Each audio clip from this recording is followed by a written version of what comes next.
Joins me now, Dr. Roger. Good morning. Good morning, James.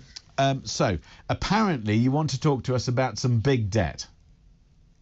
Yeah, well, I've been saying for a very long time that raising interest rates 14 times was not going to curb the kind of inflation that we have, unlike the States, and was going to really wreck the economy and hurt the country. And it does, as I've also said, take some time for the chickens to come home. The only thing it's done is to bolster. Almost... The only thing it's done is bolster the finances of banks and financial institutions who've been able to exacerbate the charges that they make, and they're doing very well. Thank you very much. Line their pockets, and the problem is that as it works itself through, and it's really only starting to work itself through, James, we have almost £1 billion of extra defaults on borrowing by people.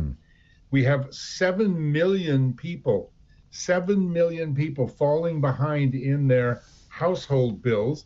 Unsecured debt is now at its highest level in decades, 10% increase in credit card arrears, and nearly 1 million people suffering mental health problems due to money.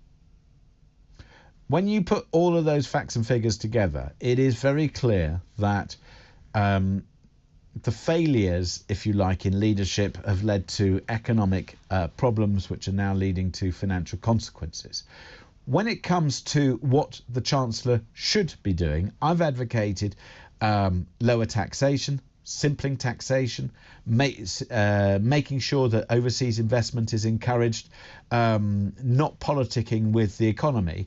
Jeremy Hunt has done none of those things, and I genuinely don't understand why he has pulled all the wrong levers at all the wrong times. Or is it just me and I, No, I think you're right in what you say, and I've been advocating again for over 1.5 years, more than just that. They need to reduce the VAT temporarily fuel duty.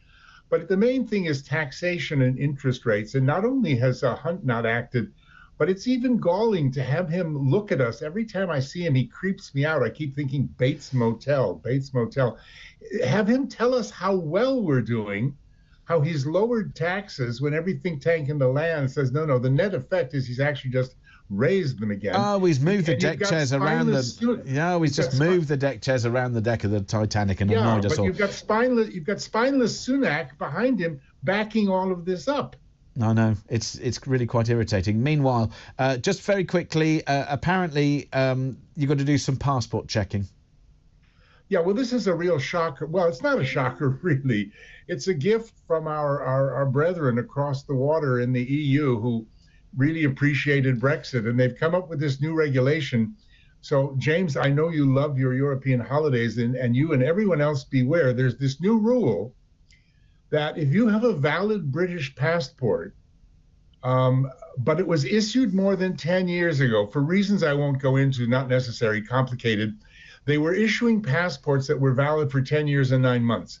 So if you got one of those, and it's still valid, but issued more than 10 months ago, even though you registered your passport and your details online with the airline and everyone else, people are showing up at the border and being refused entry. I know, and which means that you've got to check the length of your passport validity. There we go. Dr. Roger Guillaume, CEO of Fair Money. Thank you very much indeed for joining us this morning here on Talk.